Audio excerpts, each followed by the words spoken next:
అందరికీ praise lord. నేను మీ అభినయ్ దర్శన్. మార్చి 24వ తారీఖున ప్రతి క్రైస్తవుడికి గుర్తుండే రోజు. ప్రవీణ్ పగడాల గారిని చంపిన రోజు, క్రీస్తు కొరకని హతసాక్షి అయిన రోజు, క్రైస్తవ పక్షముగా నిలబడి కంఠం విప్పినటువంటి ఆయన కంఠాన్ని మూసేసిన రోజు అది. అయితే అదే రోజు మరొక బహుమానంగా, జ్ఞాపకంగా ప్రభుత్వం మరొక బహుమానం కూడా ఇచ్చింది. అదేంటంటే సుప్రీంకోర్టు ఇచ్చినటువంటి తీర్పు. ఏం తీర్పు ఇచ్చింది, దేనికోసం తీర్పు ఇచ్చిందంటే, ఎస్సీలు కానీ ఎస్టీలు కానీ యేసు ప్రభుని అంగీకరించిన, యేసు ప్రభు నా దేవుడు అని చెప్పిన, క్రైస్తవ్యాన్ని స్వీకరించిన వారికి ఉన్నటువంటి SC ST status, SC ST హోదాని కోల్పోతారు. రిజర్వేషన్లు రద్దవుతాయి. క్రైస్తవ్యంలోనికి వెళితే, క్రైస్తవ మతాన్ని పుచ్చుకుంటే వారి కులాన్ని కోల్పోతారు, వారికి ఉన్నటువంటి హక్కులు కోల్పోతారు, వారికి ఉన్నటువంటి హోదాని కోల్పోతారు. బీసీసీలోకి వాళ్ళని చేరుస్తాము అని సుప్రీంకోర్టు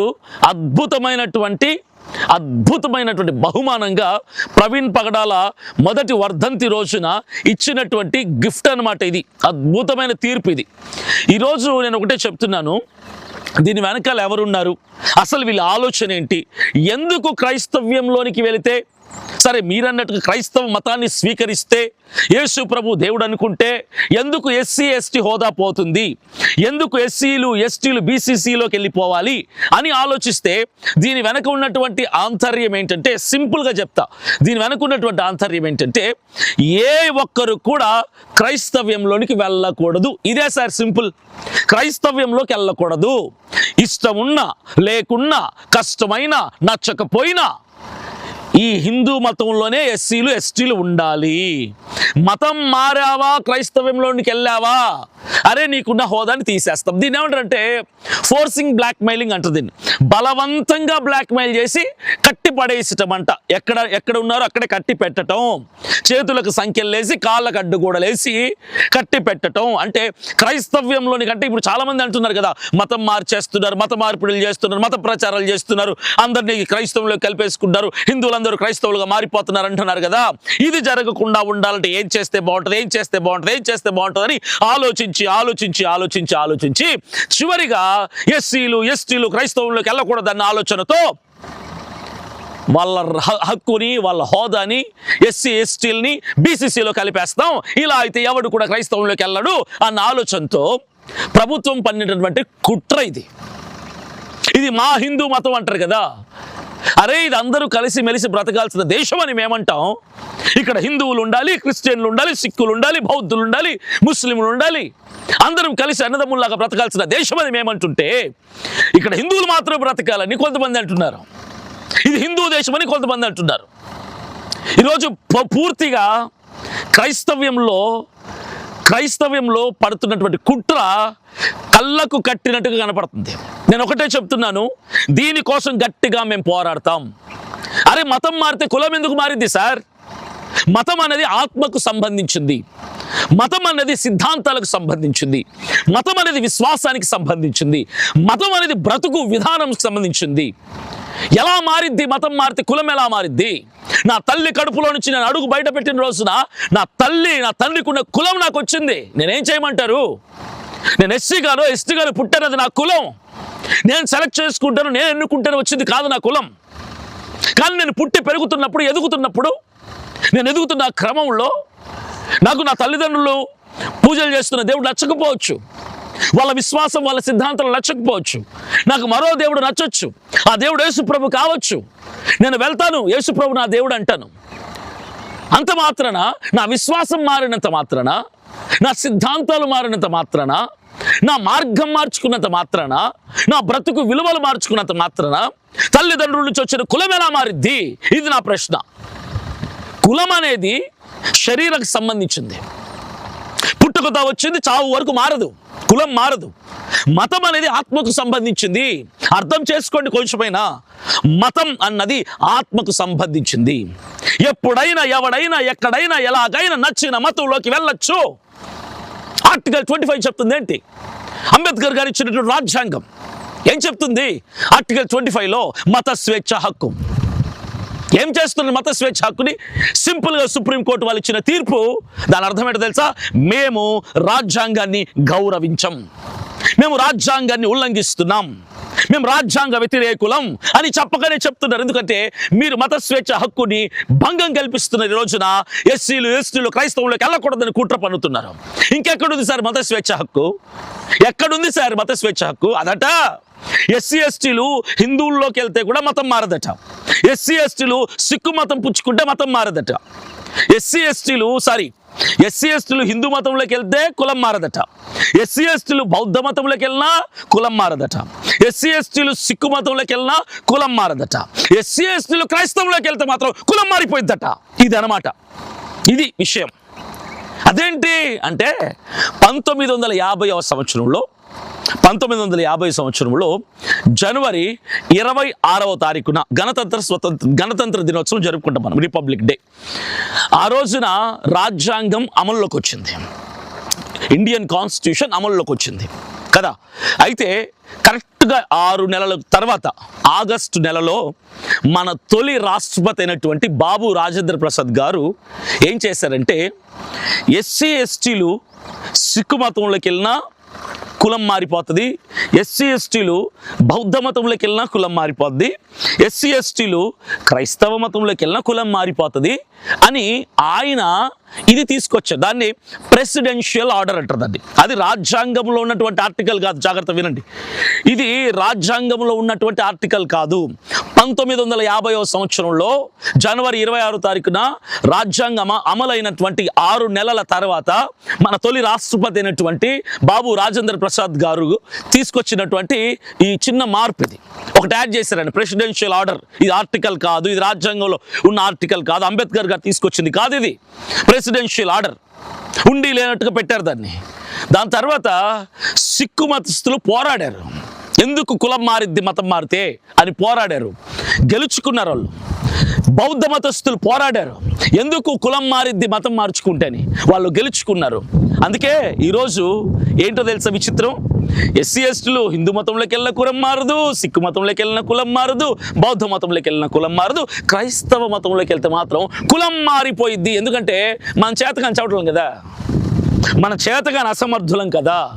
క్రైస్తవులు నోటి మీద వేలేసుకొని తిట్టినా మాట్లాడరు, కొట్టినా మాట్లాడరు. యేసు ప్రభు ఒక చెంప మీద కొడితే ఇంక చెంప చూపించమన్నాడు చెప్పి మనం మౌనంగా అసమర్థులుగా కనపడుతున్న ప్రభుత్వం దృష్టికి సిక్కు మతస్థులు పోరాడారు కులం మారకూడదని, దక్కించుకున్నారు వాళ్ళ హక్కుని.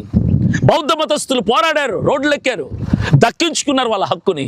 మరి క్రైస్తవ మతస్థులు ఏం చేస్తున్నారు?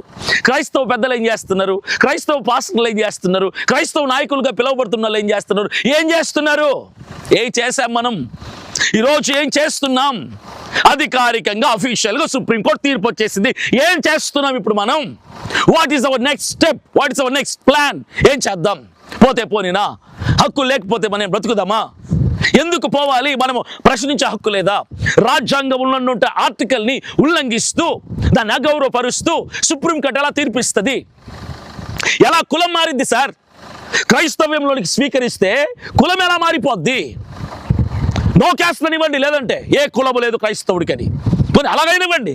తీసుకెళ్ళిపోయి బీసీలో పెడితే బీసీ కూడా కులమే కదా, బ్యాక్వర్డ్ క్యాస్ట్ కదా, బీసీసీ అన్నది కూడా కులమే కదా. కులాన్ని ఎలా మారుస్తా అంటే భయపెడుతున్నారు మీరు. క్రైస్తవంలోకి వెళ్తే రే మీకున్న హక్కులు తీసేస్తాం, మీ కులాన్ని తీసేస్తాం, మీకున్నటువంటి అట్రాసిటీ కేసులు లేకుండా చేస్తాం అని భయపెట్టి బలవంతంగా హిందూ మతంలోనే మగ్గిపోవాలని, హిందూ మతంలో ఉండిపోవాలని ప్లాన్ చేస్తున్నారు మీరు. ఒకటే చెప్తున్నా, హిందువులు ఎవరు కూడా అపార్థం చేసుకోవద్దు. మాకు హిందూ మతం అంటే ద్వేషం కాదు. హిందూ మతాన్ని మేము గౌరవిస్తాం, సిక్కు మతాన్ని గౌరవిస్తాం, బౌద్ధ మతాన్ని గౌరవిస్తాం, క్రైస్తవ్యాన్ని గౌరవిస్తాం. ఇక్కడ మత స్వేచ్ఛ అందరికీ ఉంది. క్రిస్టియన్ అయిన ముస్లింకి వెళ్ళొచ్చు, ముస్లిం క్రిస్టియన్లోకి రావచ్చు, క్రిస్టియన్ బౌద్ధ మతంలోకి వెళ్ళొచ్చు, బౌద్ధ మతస్థులు క్రిస్టియన్లోకి రావచ్చు, హిందూస్ క్రిస్టియన్లోకి వెళ్ళొచ్చు, క్రిస్టియన్స్ హిందూస్లోకి వెళ్ళొచ్చు. ఇది మత స్వేచ్ఛ హక్కు. ఆర్టికల్ 25 రాజ్యాంగం చెప్పింది అదే. దీన్ని మేము స్వతంత్రంగా వాడుకోవడానికి లేకుండా ఈరోజు సుప్రీంకోర్టు తీర్పిచ్చేసి, అరే మీరు చచ్చినట్టుగా ఎస్సీ ఎస్టీలుగా పిలువబడాలంటే, ఎస్సీ ఎస్టీ కులస్తులుగా ఉండాలంటే మీరు చచ్చినట్టుగా హిందూ మతంలో ఉంటేనే అన్నటువంటి ఇలాంటి భయాన్ని తీసుకొని వస్తే ఎలా సార్? ప్రజలారా, క్రైస్తవులారా, ఇప్పటికైనా బుద్ధి తెచ్చుకోండి, ఇప్పటికైనా కళ్ళు తెరవండి, ఇప్పటికైనా నిద్ర లేవండి. ఇప్పటి వరకు నిద్రపోయాం, మౌనంగా ఉన్నాం, తగ్గించుకున్నాం, సహించాం, భరించాం, అన్నీ చేశాం. ఇక మీదట మనం మాట్లాడాలి, గట్టిగా ప్రభుత్వం దృష్టికి తీసుకెళ్దాం ఈ సమస్యని. సమస్య పరిష్కారం అయ్యే వరకు క్రైస్తవ్యాన్ని ఎస్సీ ఎస్టీ స్వీకరించిన ఎస్సీ ఎస్టీ స్టేటస్ పోకూడదు. దీని మీద నిలబడదాం. ఆంధ్రప్రదేశ్ మాత్రమే కాదు, యావత్ భారతదేశంలో ఉన్నటువంటి క్రైస్తవులందరూ ఎవరైతే దళిత క్రైస్తవులు ఉన్నారో మీరందరూ ఏకతాటి మీదకి రావాలి. మనమందరం ఏకతాటి మీదకి వద్దాం, నిలబడదాం, గలం విప్పుదాం, కంఠం విప్పుదాం, ప్రశ్నిద్దాం, అన్యాయాన్ని నిలదీద్దాం, పోరాడదాం. ఎలా పోయిద్ది? ఎస్సీ ఎస్టీ హక్కు నాది, నా హక్కు అది. నేను ఏ మతంలోకి వెళ్ళినా నా ఎస్సీ ఎస్టీ హోదా పోకూడదు. నేను ముస్లింలోకి వెళ్ళినా పోకూడదు, క్రిస్టియన్లోకి వెళ్ళినా పోకూడదు, సిక్కులోకి వెళ్ళినా పోకూడదు, బౌద్ధ మతంలోకి వెళ్ళినా పోకూడదు. కానీ ఏ మతంలోకి వెళ్ళినా ఎస్సీ ఎస్టీ హోదా అలాగే ఉంటుందట, కులం మారదట. కానీ క్రైస్తవ్యంలోకి ఎందుకు మీకు క్రైస్తవ్యం అంటే అంత చేదు ఈరోజు? ఎందుకు క్రైస్తవం అంటే అంత గిట్టట్లేదు మీకు ఈరోజు? క్రైస్తవ మిషనరీలు భారతదేశానికి ఎన్నో మేలులు చేశారు. హాస్పిటల్స్ తీసుకొచ్చారు, పాఠశాలలు తీసుకొచ్చారు, బోలెడన్ని చేశారు. భారతదేశానికి ఎంతో మేలు చేసినటువంటి క్రైస్తవ్యానికి ఈరోజు ప్రభుత్వం చేస్తున్నటువంటి మంచిదా? క్రైస్తవులు పరాయులు అయిపోయారా? క్రైస్తవులు పరాయి దేశస్తులు అయిపోయారా? క్రైస్తవులు దేశంలో బతికద్దా? ఇష్టం ఉన్నా లేకపోయినా క్రైస్తవులకు వెళ్లకుండా ఎక్కడున్నాం అక్కడే బతకమంటారా? ఇది చాలా తప్పు. నేను ఒకటి చెప్తున్నాను, వచ్చే ఎన్నికలు ఇంకా 3 సంవత్సరాలు ఉన్నాయి. ఇప్పటికే క్రైస్తవులందరూ కూడా, దళితులందరూ కూడా విసిగి వేసారిపోయారు. ఎలా ఓట్లేస్తారనుకుంటున్నారు కుటుంబ ప్రభుత్వానికి? క్రైస్తవులారా కళ్ళు తెరవండి, దళిత క్రైస్తవులారా కళ్ళు తెరవాలి. నేను ఒక ఎస్సీ మాల కమ్యూనిటీకి చెందినటువంటి వాడిని, అభినయ్ దర్శన్ ఎస్సీ మాల దళిత క్రైస్తవుడు. నేను మాట్లాడుతున్నా, నా ఆవేదనతో మాట్లాడుతున్నా. ఎందుకు మారిద్ది నా కులం? నేను క్రైస్తవుడినైతే, నేను సేవకుడినైతే ఎందుకు మారిద్ది నా కులం? నేను ఒకటే ప్రశ్నిస్తున్నా. గట్టిగా వస్తాం ముందుకు, గట్టిగా ఒక ఆలోచన చేస్తున్నాం. మేమందరం కలిసి వస్తాం, రోడ్డు ఎక్కుతాం, న్యాయంగా ప్రశ్నిస్తాం. మరలా చెప్తున్నా, క్రైస్తవులు ప్రేమతత్వమే కాబట్టి మేము ఎవరి కంటికి కన్ను పంటికి పన్నని రెచ్చగొట్టే వాళ్ళం కాదు. మా సిద్ధాంతం ప్రేమతత్వం. మా దేవుడు మాకు నేర్పించింది ప్రేమతత్వం. ప్రేమతో పోరాడతాం. ఆనాడు మహాత్మా గాంధీ గారు ఉప్పు సత్యాగ్రహం చేసి మౌనంతో ఎలాగ బ్రిటిష్ వాళ్ళు తరం కొట్టారో అలాగే మేము కూడా రోడ్డు ఎక్కుతాం. ఖచ్చితంగా రోడ్డు ఎక్కుతాం. 1, 100, 1000 కాదు, లక్షల మంది రోడ్డు ఎక్కుతాం. మా హక్కుని మేము దక్కించుకునేంత వరకు నిలబడతాం, గట్టిగా నిలబడతాం, గట్టిగా పోరాడతాం. మా హక్కు, we fight for our right, this is our right. ఎలా ఇస్తుంది సార్ సుప్రీంకోర్టు తీర్పు? క్రైస్తవ జనామా కళ్ళు తెరవండి, ప్రశ్నించండి. భయపడ్డది చాలు, దాక్కున్నది చాలు, మౌనంగా ఉన్నది చాలు, సహించింది భరించింది చాలు. ఇకనైనా మనం నోరు తెరవకపోతే మన బతుకులు అధోగతి అయిపోతాయి, క్రైస్తవం కనుమరుగైపోద్ది. ఒకప్పుడు క్రైస్తవులు ఉండేవాళ్ళంట, ఒకప్పుడు పాస్టర్లు ఉండేవాళ్ళంట, ఒకప్పుడు సేవకులు ఉండేవాళ్ళంట, ఒకప్పుడు చర్చిలు ఉండేవంట అని చెప్పుకోవడానికి మిగిలిపోద్ది క్రైస్తవం. ఆలోచించండి. ఇది మనకు హక్కు. ఇది రాజ్యాంగంలో ఉన్న హక్కుని బట్టి మనం అడుగుతున్నాం. మనం భిక్షం అడగటంలా, దేహి అని చేయి చాపటంలా, నా హక్కు అని అడుగుతున్నాం. ఆర్టికల్ 25లో ఉన్న హక్కు నాకు ఇవ్వండి అని అడుగుతున్నాం. ఆర్టికల్ 14, 15 ఏం చెప్పింది? సమానత్వం. ఎక్కడుంది సార్ సమానత్వం? ఈరోజు సిక్కులకు ఉన్నటువంటి, బౌద్ధ మతస్థులకు ఉన్నటువంటి, హిందువులకు ఉన్నటువంటి సమానత్వం క్రైస్తవుడికి లేదే. ఎప్పుడు వస్తుంది సమానత్వం? మత స్వేచ్ఛ హక్కుని అర్ధాంతరంగా మా చేతుల నుంచి లాగేసుకొని ఎలా బతకమంటారు సార్? ఇష్టం లేని బతుకు ఎలా బతకాలి? కష్టమైన బ్రతుకు. నచ్చినా నచ్చకపోయినా అంటే మేమేం తినాలో, ఏ మతంలో ఉండాలో, ఏ కులంలో ఉండాలో, ఏ దేవుని నమ్ముకోవాలో కూడా మీరే డిసైడ్ చేస్తారా? ఇక మా బతుకులు కూడా మీరే బతికేసేయండి, మా బతుకులు మీరే బతకండి సార్. అంటే క్రైస్తవుడికి స్వేచ్ఛ లేదంటారు అంతే. క్రైస్తవుడు ఏ మతంలో ఉండాలన్నా మీ పర్మిషన్ కావాలి. ఏం చేయమంటారు సార్? మతాన్ని, యేసు ప్రభుని స్వీకరిస్తే, క్రైస్తవాన్ని స్వీకరిస్తే వెనుకబడితనం పోతుందేమో చెప్పండి. అణగారినతనం పోతుందా? అణిచివేత పోతుందా? అరాచకాలు తగ్గుతాయా? మా బతుకులు ఎప్పుడు ఊరి బయట ఉండవే. కానీ అంబేద్కర్ గారి దయ వల్ల, ఆయన పోరాటాల వల్ల, ఆయన జ్ఞానం వల్ల అంతో ఇంతో సమాజంలో ఈరోజు విలువ ఉంది దళితులకు కూడా. ఇది మరలా మీరు తీసుకెళ్ళిపోయి పాత రోజులు, పూర్వపు రోజులు తీసుకెళ్తున్నారు. మూతికి ముంత, నడ్డికి తాటాకు, ఆ స్థితిని తీసుకొస్తారా? ఆ స్థితిని తీసుకురానికి చూస్తున్నారా మీరు? ఎక్కడుంది మాకు స్వేచ్ఛ? ఒక ఎస్సీ, ఒక ఎస్టీ, ఒక దళితుడు క్రైస్తవ్యాన్ని స్వీకరిస్తే ఎందుకు ఎస్సీ ఎస్టీ హోదా పోతుంది? మమ్మల్ని చూసి చిన్న చూపు పోతుందా? ఒక పని చేయండి చెప్తున్నా నేను. బీసీ వాడు యేసు ప్రభుని నమ్ముకున్నా, ఓసీ వాడు యేసు ప్రభుని నమ్ముకున్నా, ఎస్సీ వాడు యేసు ప్రభు నమ్ముకున్నా వీళ్ళందరినీ తీసుకొచ్చి యేసు ప్రభు దేవుడు అన్న వాళ్ళందరినీ తీసుకొచ్చి ఒక కులంలో కలపడి చూద్దాం. దమ్ముంటే కలపండి, దమ్ముంటే పని చేయడు చూద్దాం. ఎస్సీ వాడు, ఎస్టీ వాడు, బీసీ వాడు, ఓసీ వాడు, ఓబీసీ వాడు, ఎవరెవరైతే ఈ కులాల్లో అందరూ దేవుడిని నమ్ముకున్నారో, యేసు ప్రభు దేవుడు అంటున్నారో, వీళ్ళందరినీ తీసుకొచ్చి ఒక కులంలో పెట్టండి. అప్పుడు అర్థమైంది క్రైస్తవులు ఎంతమంది ఉన్నారు మీకు, అప్పుడు అర్థమైంది. ఈ పని చేయగలరా? ఎందుకు ఎస్సీని మాత్రం టార్గెట్ చేస్తున్నారు అంటే, మేము బతికినంత కాలం మీ చెప్పులు మోస్తూ బతకాల, మీరు చేతులు కట్టుకుని బతకాలి, మీ ముందు మీ జెండాల మోయాలా, జేజేలు కొట్టాలా, మీకు హారతులు పట్టాలా, మిమ్మల్ని ఎత్తుకొని తిప్పాలా? దానికి పనికి వస్తామా? దళితులము మాకు హక్కుల కోసం పనికిరామా? అరే, ఒక దేవుని డిసైడ్ చేసుకోవడానికి కూడా మాకు స్వేచ్ఛ లేకపోతే, ఆ స్వతంత్రాన్ని కూడా లేకపోతే మాకు బతుకులు ఎందుకు సార్? ఇంకా మాకు నచ్చిన దేవుణ్ణి పూజ చేసుకోలేని బతుకులు ఎందుకు సార్? మాకు ఫలానా దేవుడు ఇస్తామంటే, అరే నువ్వు ఆ దేవుడి దగ్గరికి వెళ్తే నీ కులాన్ని లాగేసుకుంటామంటే ఏం బతుకు సార్ ఇది? మా బతుకు అర్ధాంతరంగా ఉన్న పాటున ఎస్సీ హోదా తీసేస్తాం, ఎస్టీ హోదా తీసేస్తాం, మీకు రిజర్వేషన్లు ఉండవు, మీకు అట్రాసిటీ కేసులు పెట్టుకోవడానికి ఉండవు, మీరు బీసీసీలో కలిసిపోతారు. ఇది ఎక్కడ న్యాయం సార్? ఇది ఎక్కడ న్యాయం సార్? ప్రశ్నించే వాళ్ళు లేరనా? గలం విప్పేవాళ్ళు, కంఠం విప్పేవాళ్ళు లేరనా? పోరాడే వాళ్ళు లేరనా? నీతి కోసం, న్యాయం కోసం నిలబడి ప్రశ్నించే వాళ్ళు లేరనా? వస్తాం, ఒక్కడిగా కాదు, 100 మందిగా కాదు, లక్షల మంది వస్తాం. న్యాయం జరిగే వరకు నిలబడతాం, న్యాయం కోసం పోరాడతాం, న్యాయం కోసం గల విప్పుతాం. ఎలా న్యాయం జరగదో చూస్తాం, ప్రాణాలైనా తెగిస్తాం, ప్రాణాలైనా పణంగా పెడతాం. ఎస్సీ ఎస్టీ వాళ్ళకి యేసు ప్రభు నమ్ముకున్న, క్రైస్తవాన్ని స్వీకరించిన, పేరు మార్చుకున్న, బాప్తిసం తీసుకున్న, ఏ కులంలో పుట్టాడో ఆ కులంలో చచ్చే వరకు ఉండాలి. ఇదే న్యాయం, ఇదే ధర్మం, ఇదే రాజ్యాంగం చెప్పింది. మీకు ఇష్టం వచ్చినట్టు తీర్పులు ఇస్తారు మీరు, అధికారం మీ చేతుల్లో ఉందని. ఇది కరెక్ట్ కాదు. క్రైస్తవుడా నిద్రలే, దళిత క్రైస్తవుడా కళ్ళు తెరువు. బీసీ వాడికి, ఓసీ వాడికి, ఓబీసీ వాడికి ఉండదు రోషం, మనకు రావాలి. ఎందుకంటే ఈరోజు మనల్ని తొక్కుతున్నారు, మనల్ని తొక్కే ప్రయత్నం చేస్తున్నారు. ఎస్సీలు ఎస్టీలు క్రైస్తవులు ఉండకూడదని చెప్పి పన్నాగాలు పన్నుతుంటే చూస్తూ మౌనంగా ఉంటామా? చూస్తూ మౌనంగా ఉంటాం, మనకు బతుకు లేకుండా పోతుంది భూమి మీద. గుర్తుపెట్టుకో, రాసి పెట్టుకో, వస్తా. ఒక బలమైన కఠినమైన నిర్ణయం తీసుకొని మరలా వస్తా. ఖచ్చితంగా ఎక్కడ నిలబడాలో, ఏ రోడ్డు ఎక్కాలో, ఎంతమందితో ఎక్కాలో, ఎంత గలాలు, ఎన్ని గలాలు విప్పాలో, ఎలా ప్రశ్నించాలో అన్ని ప్లాన్ చేసుకొని వస్తాం.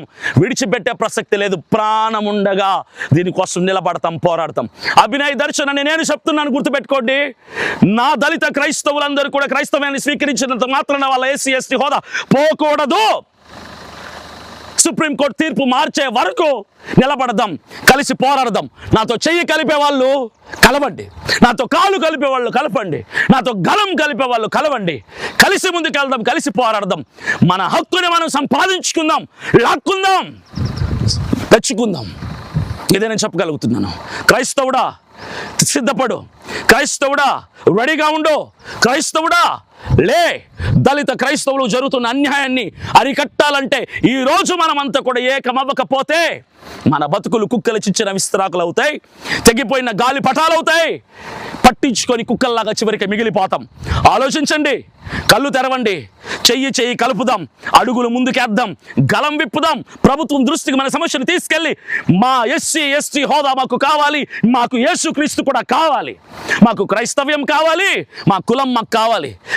సిక్కు మతస్థులు ఎలా అయితే పోరాడి దక్కించుకున్నారు హక్కుని, బౌద్ధ మతస్థులు ఎలా అయితే పోరాడి దక్కించుకున్నారు హక్కుని, అలాగే క్రైస్తవులమైన మనం కూడా పోరాడి ఆ హక్కుని దక్కించుకోగలిగితే అది గొప్పతనం. అంటే చూసి విని, వార్తలు విని నోటి మీద వేలేసుకొని మౌనంగా ఉంటే కుదరదు. ఈ దేశం ఎందుకు నాశనం అయిపోతుందా అని ఒకడిని అడిగితే అన్నాడంట, అన్యాయం చేస్తున్న వాళ్ళని బట్టి కాదు, అన్యాయం తీర్పులు ఇస్తున్న వాళ్ళని బట్టి కాదు, అన్యాయాన్ని చూస్తూ కూడా ప్రశ్నించకుండా నోటి మీద వేలేసుకొని మౌనంగా ఉంటున్నారే, అలాంటి మౌనంగా ఉంటున్న వాళ్ళని బట్టి దేశం పాడైపోతుంది అన్నారట. ఈరోజు ఈ అన్యాయాన్ని బట్టి నువ్వు నోటి మీద వేలేసుకొని మౌనంగా ఉంటావా? ఒక దళిత క్రైస్తవుడైనటువంటి అభినయ దర్శన్తో గలం కలుపుతావా, చెయ్యి కలుపుతావా, అడుగులేస్తావా అన్నది నీ ఇష్టం, నువ్వే నిర్ణయించుకో. నేను మరలా వస్తాను, గట్టి నిర్ణయంతో వస్తాను, ప్రజల్లోకి వస్తాను, అడుగులేద్దాం, న్యాయం కోసం పోరాడదాం, ప్రాణాలు పణంగా పెట్టి.